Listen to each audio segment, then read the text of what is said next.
Welcome to Brave Inflections. My name is Claudelle. Thank you so much for visiting the website. I do hope that you have found some great nuggets and that will help you on your journey as a leader. Thank you for looking at our services. My objective with this video is really just to give you a little bit of a taste of one of the topics that we deal with, and that is leadership lessons they don't teach you in business school. And the objective with this topic is to deal with those things that sit underneath the surface. So typically when we talk about leadership, we talk about it from a surface perspective, and often there is this assumption that people are already at a certain level of maturity within themselves. So we deal with the gritty stuff, and really the objective is to help you to put a mirror in front of yourself so that you can start to reflect more deeply about where you are as a leader, as you grow and evolve, so that you can start to make bigger and bigger contributions to the greater good. So as I said, the idea is to start to go underneath the surface. And this topic really can either be in the form of a keynote, and what I then do is I can fit it into 40, 45 minutes, even an hour, and bring through the salient points at a high level. Or it could be a half-day workshop working with an executive team, and also just deal with the salient issues. Better, of course, is when we go into the full course and deep dive. The manner in which I prefer to work is to get a good sense of the organization's challenges, and then to make sure that we mold the course in such a way that we deal with the right issues for that organization. But it is a deep dive, it's a deep conversation. It is about looking, self-reflection, putting the mirror in front of us, and have the conversations around those important things where we need to shift. Right? And one of the things that one needs to understand with absolute clarity, that leadership is not a position. Leadership comes with great responsibility. It's not a noun, it's a verb, it's a doing word.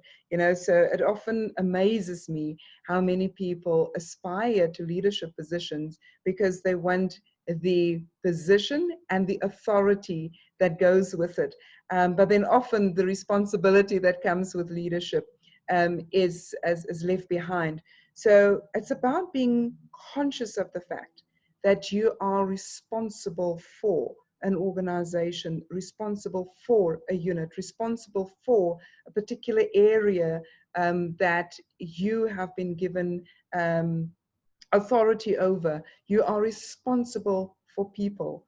And understanding that in your actions, in your decisions, that one needs to almost see yourself as a leader in a continuum of leaders, right? So whatever you decide now and whatever you do now, your actions and your decisions will ripple into the future, and it will affect future leaders who step into the same context, right? So the next generation of leaders, a leader who comes after you, are they going to look back and say, you've done a good job, thank you very much for setting such a great foundation from which I can build further? Or are they going to curse you because you really messed things up?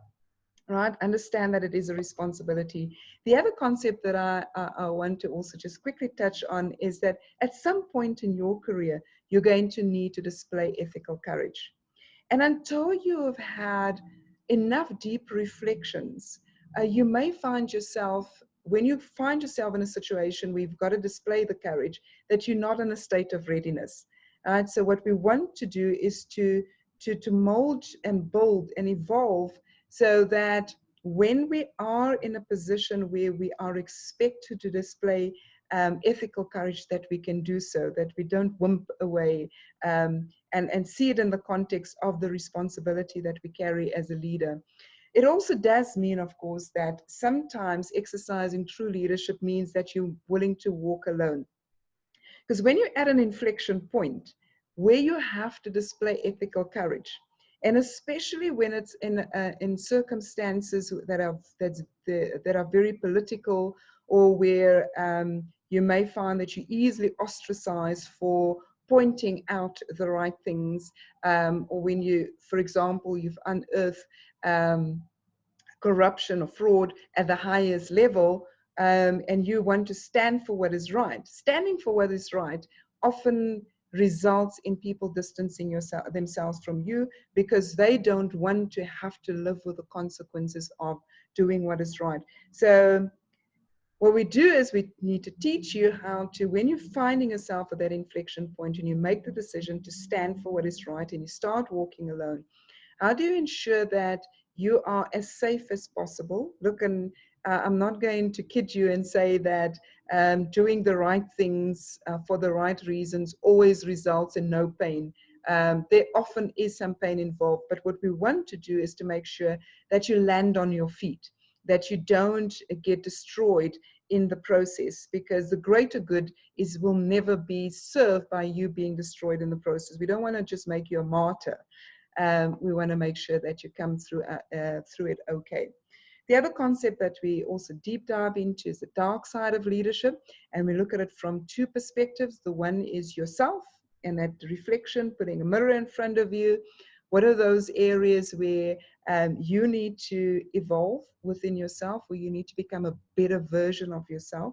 Because none of us are perfect, and we all have tendencies where we can lean towards the dark side of leadership, especially when we find ourselves in a corner, or when we're underdeveloped or immature in a particular area in our lives, right? So how do you deal with that?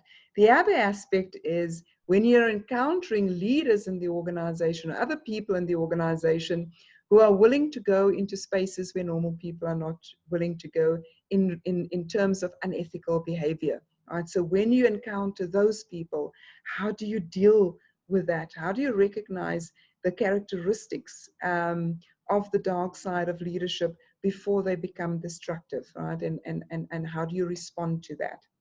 And so very important part of our conversation is facing our own duality, facing those areas where we need to make changes within ourselves, so that we can come, as I said earlier on, become better versions of us of ourselves.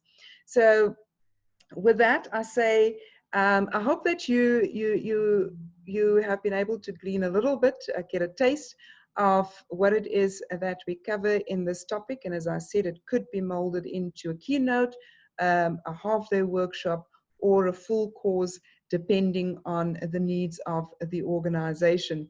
And we can tailor it depending on what it is that you need. So once again, thank you very much for listening to me and watching this video. There are other videos also on the website if you want to go and listen and get a little deeper insight in terms of what it is that we deal with in our various topics. My overall objective with the website and the services that we deliver is to help leaders to become courageous. So when you are at an inflection point, how do we make sure that at that inflection point you make the right decisions, and that you are equipped to make those right decisions, and that you can be brave, and never mind what it is that you need to face, but that you can face what it is that you need to face bravely and courageously and ethically at the end of the day. Let me just repeat this one thing again, back to my first slide, and that is leadership is a responsibility. Always remember that. You are important, you matter, your actions matter, and your actions do have an impact. Thank you.